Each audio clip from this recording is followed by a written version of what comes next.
Northern Expose News. Eksklosibong expose with Mr. X.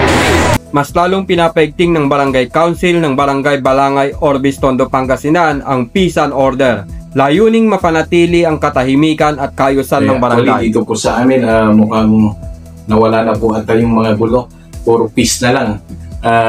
Halos gabi-gabi po dito, nakakatulog po kayo ng mahimbing. Dahil noon po, yung sinasabi nila na magulo, pero ngayon po naging tahimik po ang bayan ng Orbis, Tondo, lalo po sa aming Barangay Balangay. Ibinahagi ni Punong Barangay Rene de Guzman ang mga proyekto at programa na kanilang pinapatupad sa barangay. Kap, sa halos 2 taon na panunungkulan bago kayo maupo, pwede ba nating malaman kung ano ang pinagkaiba ng Barangay Balangay noon at sa ngayon? Ito po ang masasabi ko lang po sa itong pangalawang termino ko sa aking pabubo. Dito po tayo sa Barangay Hall na na-acquired po natin, binigay po ng municipal government sa 20% development fund nila, no, naitayo po itong Barangay Hall.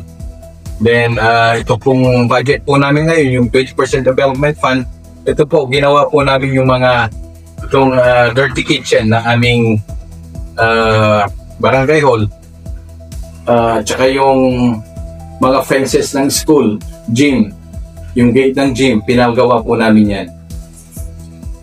At tsaka nakikita niyo rin po, mayroon po tayong CCTV na nakikita po natin yung mga nagagawa sa ating barangay. Ayon kay de Guzman, dahil sa pakikipagtulungan ng bawat isa sa kanyang administrasyon, nakatanggap ng mga parangal mula sa iba't ibang ahensya ng gobyerno ang kanyang barangay.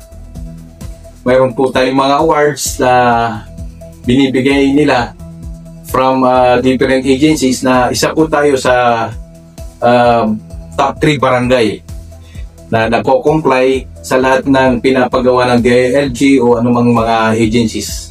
Sinigurado din ng kapitan na hindi nila pinapabayaan ang programa pagdating sa kalusugan. May mga bago bang aabangan ng ating mga kabarangay na programa na gagawin ng barangay, ng inyong barangay?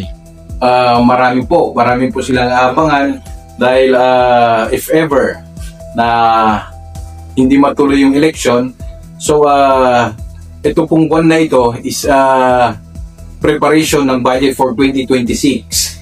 So, mag-designate po kami, maghahanap po kami kung ano man yung dapat na gagawin namin sa 2026. Kasi po, dito po sa amin, pag gumagawa pa po kami ng budget, hindi lang po yung Barangay Council ang nakaharap dyan. Nagpapatawag po tayo ng meeting para maibigay din naman nila yung suggestion nila o salubin nila kung ano man yung nararapat sa barangay ng Balangay. Hindi lang po yung mga barangay council ang nagde-decide kung ano man yung dapat na gawin sa barangay. Dapat malaman ng mga karamihan para if ever na yung mga sinasabi namin o nakasad doon sa budget namin na hindi nagagawa, siguro may agang-agam sila na yung mga budget nun nawawala. Kaya kung gumagawa po tayo ng budget, yung sinasabi ko, nalalaman po ng karamihan para po alam nila kung may corruption o kaya nawawalan pera ng barangay. Dahil sa sunod-sunod na pagpasok ng bagyo sa ating probinsya, inalam natin sa kapitan kung anong klaseng paghahanda ang kanilang ginawa bago pumasok ang bagyo. Regarding po doon sa mga bagyo na dumating po sa amin.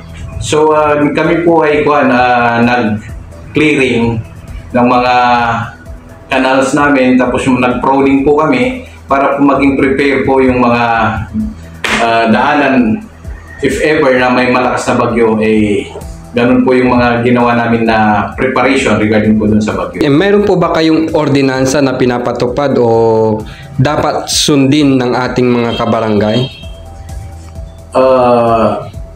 Ito po yung mga ordinance po na inadapt po namin sa municipal government na yun po yung may ingay na tambutso, hindi po pwede. Tapos yung driving minors, hindi po pwede. Ayan po ay inadapt namin sa municipal government. At saka yung sa membro, yung kailangan mag-recycle para yung mga basura natin hindi mahirap na maitapon. Kasi maraming ang ngayon problema natin yung basura na dapat maisaayos natin. Meron po kaming ginagawang compost pit sa mga kabahayan, tapos yung mga dapat na itapon, tinatapon po namin sa MRF. Ano pong mensahe natin sa ating mga kabarangay para mapanatiling malusog sila? Ang may papayo ko lang po sa ating mga kabarangay, ano lang po, maglinis lang po tayo sa ating mga kapaligiran. Ang masasabi ko lang po sa ating mga kabarangay, magtulungan po tayo at kooperasyon lang po sa bawat isa para po maging Ayon kay Guzman, gagawin niya ang lahat ng kanyang makakaya kasama ang kanyang konseho para makapagbigay ng tapat at patas na serbisyo para sa kanyang mga kabarangay. Para sa Balitang Expose, ako ang inyong Mr. X, RJ Komen, nagbabalita para sa Northern Exposed News. Explosibong expose with Mr. X.